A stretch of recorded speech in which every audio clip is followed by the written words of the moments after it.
Okay,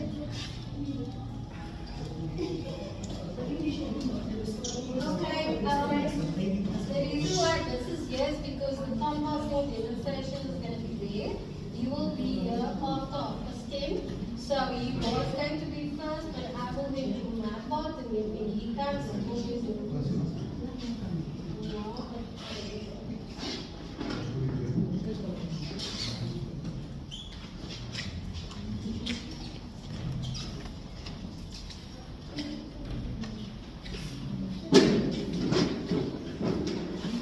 Okay, so like I mentioned,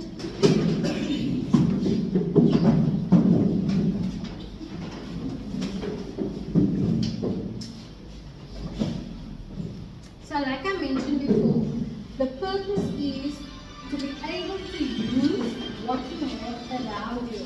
Should anything happen, because you want to be sustainable, whether there's a pandemic, whether there's a blackout, whatever. You want to ensure that no matter what, you can put food on your table for yourself and your family, and you can help your community with what it is that you do. So as we were foraging, that is called foraging, where you go and you look around you and you see what you have and you actually, pick some of it. There are certain rules around foraging because you don't want to overexhaust the area by taking too much forage. You need to actually sort of preserve the environment, so to say. So if you, for example, are going to be taking cereals, try and take from an area where there's a lot of it and pick in between. Do not just pick all of them or only the big ones or most of them, because you want to circle back. You want to preserve the environment, you want it to continue to grow because there's a purpose for it growing there that helps the ecosystem and the environment. And it not only helps the soil, it helps other plants, it helps birds, insects, all those types of things. So you don't want to disrupt the ecosystem. So always be cognitive of what it is you're doing and be kind to the environment, so to say. Okay, so what we're going to do today, as I mentioned, is we're going to show how to make an ancient traditional, well, it's a Turkish traditional food. It's called Gozleme. And those people live in the mountains, in the field, in the wilderness and so forth. So it is a very rudimentary type of thing, but it is extremely delicious depending on what it is you put in. So I made some so that you can see how it looks, and I think everybody can also have a taste. So we're going to use part of the weeds, the edible weeds, and some of, we're going to add some mushrooms and some spinach and so forth. But now, the urban survival section of what we're going to do today is we are going to show you how to make a hobo stove. So this is, for example, if something happens, electricity is off, or you're stuck stranded somewhere and you need to eat, and you only have like old tins or whatever, you get a big can and you cut like this type of shape in the front, and then you make holes all around. This is so that the air can escape and feed the flame. So any size, this size and bigger will be great. Then you will use a tuna tin. So always try and keep your tins for these types of emergencies. You also can start keeping your tins if you are growing vegetables to feed your soil, because the tin will then decompose in the ground and then nutrify the soil. So you take a tuna tin. Because we are inside, we can't do the actual demonstration of lighting and showing and so forth, but I'm just going to explain to you that you can see what it looks like and get the gist of it. You would then take a piece of cardboard, maybe a box, and you would cut it into strips, and you would start rolling it up, and you put the rolled strips in here. So you fill the tuna tin with rolled cardboard, okay? Then you can use old cooking oil. So also keep that. Always try and reuse and repurpose what you have instead of just discarding it. So as you can see, these are ways to actually use what you have at home. And you don't need to say, oh, I don't have this, oh, I don't have that. Think of ways to use what you have for what you need. And then you would soak it in the old oil. What you can also do is use old candle pieces, melt it, and also throw that over. Anything that will cause the cardboard to ignite, that is what you can also do. Also your nail polish swabs. So if you use cotton wool and nail polish remover, keep that. That also can be used as fire lighters. So now you put your cardboard in your tin and now you light it. And then you would put that over there. Your fire will then start. Can everybody see? Okay, your fire will then start. This will start getting hot. You can use it directly, but it's the surface area is too small. So on here you can maybe only boil a cup of water. But if you use something bigger, like you take another tin, maybe a beans tin, the long normal tin, and you cut it. So this is a tin that has been cut. Can you see it? Oh, nice. So you just cut it down from the top. From the top, you cut, you cut, you cut. And you leave a piece open as a base. Okay? Then you spread it out open, like that. And then you can cover it with foil, preferably heavy duty foil. That will make it a lot better. So this can act as a plate for you. And then you put this on there. Okay, you can then put a grill over that if you want to. Or if this is sturdy enough, try and get a very thick walled tin. Because as you know, certain tins have different thickness. Try and get a thick one so that it can hold whatever you're going to put on it. Would a coffee tin be fine? Coffee tins I think is too thin, but you can use a coffee tin at the bottom. Which one or you use to demonstrate? This is a beans tin.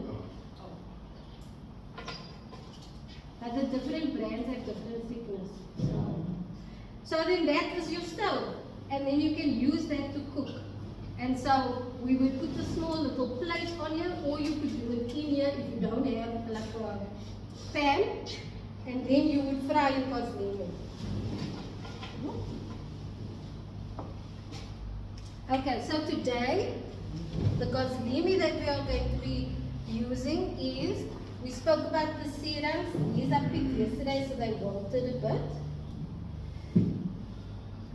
And the serums, like I said, is very rich in vitamin C. You use it for a lot of different skin types of problems. This is called a crucible or a pestle and mortar. You can then just put the leaves of the serum in here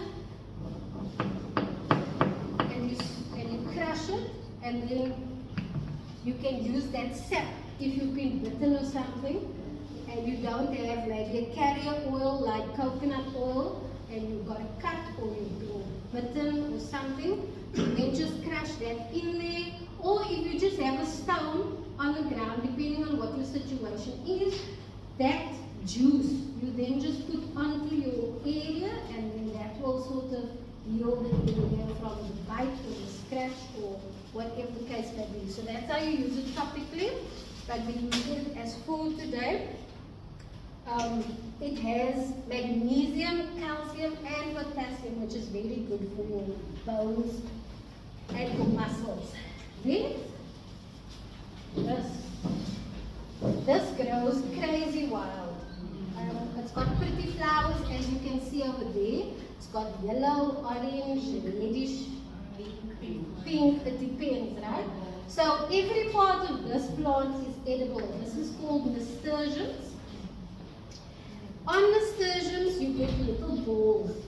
Those are the seeds that you can then replant, but those seeds you can fry as capers or chickpeas or something like that. So you can use it as in that format. The leaves you can use in various different ways.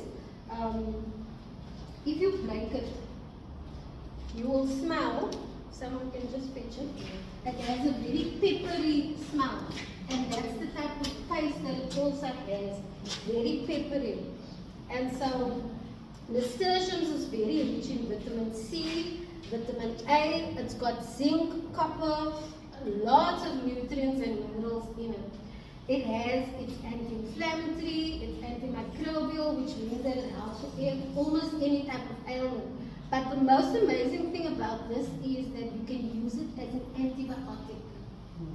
So if you are sick and you know going even to the day hospital is shit and doctors' bills are crazy expensive these days, you can make a tea from this and use this as an antibiotic. It's a very strong antibiotic because of all its nutritional value and vitamin and minerals in it. So if you do use it as an antibiotic, how do you know how much you must use? Because antibiotics is really strong. Okay, you can just use a few leaves and just soak it, let it steep in some hot water and drink it. It's just the water. When you As a tea. when you grind it, it becomes like slime. No? Yes. Yes. So you just, yeah, one leaf in itself can be used as an antibiotic because it's so potent in what it actually contains. But use 2 or 3 leaves and drink it as a tea. Or you can dry out the leaves and make a powder of it and store it in a cool, dry place. And when you feel sick, just take a teaspoon into some hot water or into your food, and so you go. So this we are also going to be using today in our Gozleme as like a spinach type of thing. And then this is amaranth. There wasn't any outside that you could see on the ground. But amaranth is also known as nature's spinach. So it has like sharpish type of leaves and they grow quite big. Now this is known as an ancient grain because for millennia basically they used to use on top, you'll see these little bulletjes. So this is a baby one because I use all the big ones in our workshop. You'll see these little bulletjes. Now these bulletjes turn pink as they grow bigger. These bulletjes, very nutritious. So you can use it, you can pop it as popcorn. You can use it as popcorn. You can use it as capers. Or you can dry it out and make flour from it. So that is why it's an ancient grain because they actually used to make flour from this. And if you go to the health shops and you try and buy amaranth flour, it's extremely expensive. But you can grow it yourself.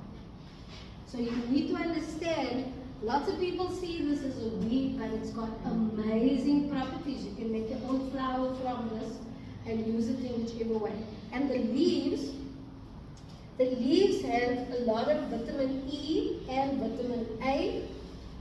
It's also anti-inflammatory. You can also use it on skin issues, whatever the issues are, whether it's eczema or cuts or burns or anything like that. You can also, like I said, either mash it up or dry it out and make a powder.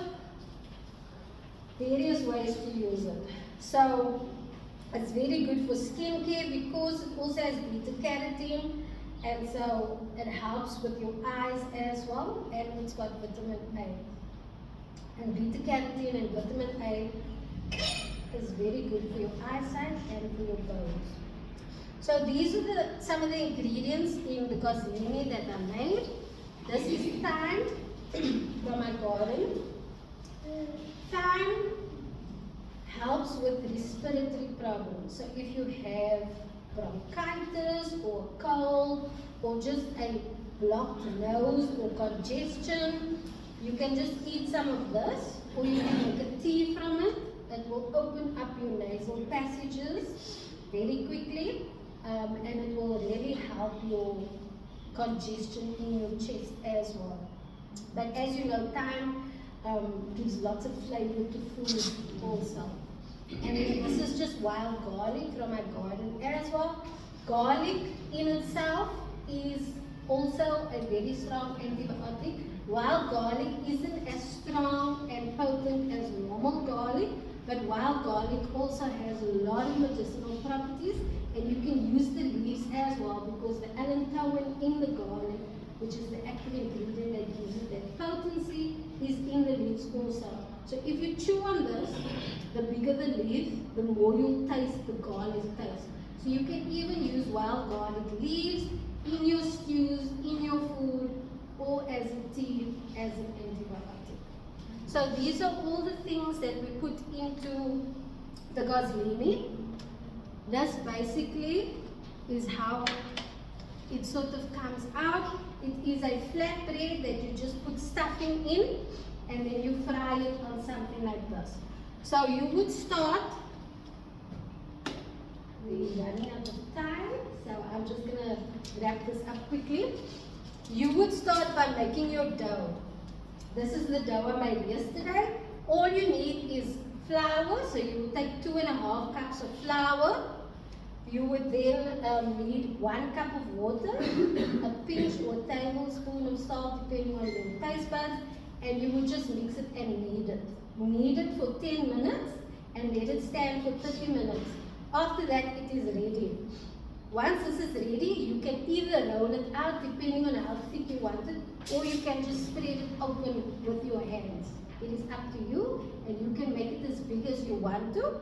Once you've spread it open, you can either saute all these ingredients, but it will make it a little soggy, and I sauteed it because using all these ingredients make it stand higher.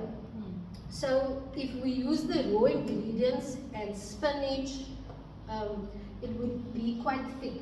So if you're in an environment where sauteing it will be a problem, then you just use all these edible weeds and you put it in your Gozleme, and then you close it, almost like a half moon type of thing.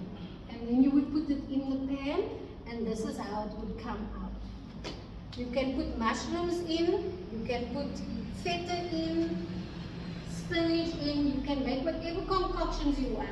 But this is just to show you how you can actually use what is around to make a delicious meal. This is a salt that I made. I call it an exotic salt because it is also a combination of all these weeds that I dried out, ground it down in a mortar and pestle, and mixed it with some Himalayan salt. And this is what I use to spice the food, to give the food flavor, and it gives it a sort of a herby, aromatic, nice rounded flavor. But at the same time, you're eating all the minerals and nutrients that are in these very weeds. So weeds are amazing. Weeds can save your life. Weeds you can start supplementing for food. Don't say I don't have food. Did you go look outside what is growing along the pavement, in the grass, whatever.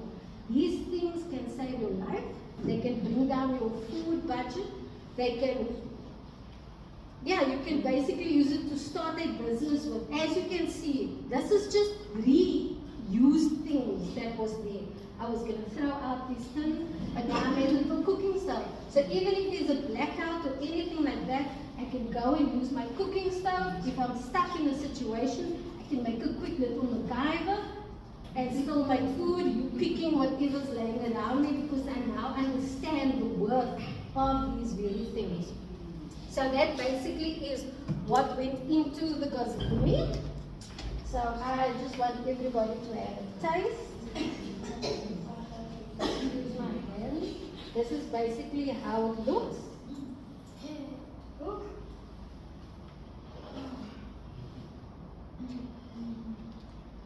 Each one can take one, and I think that's it for today for me. I think the next person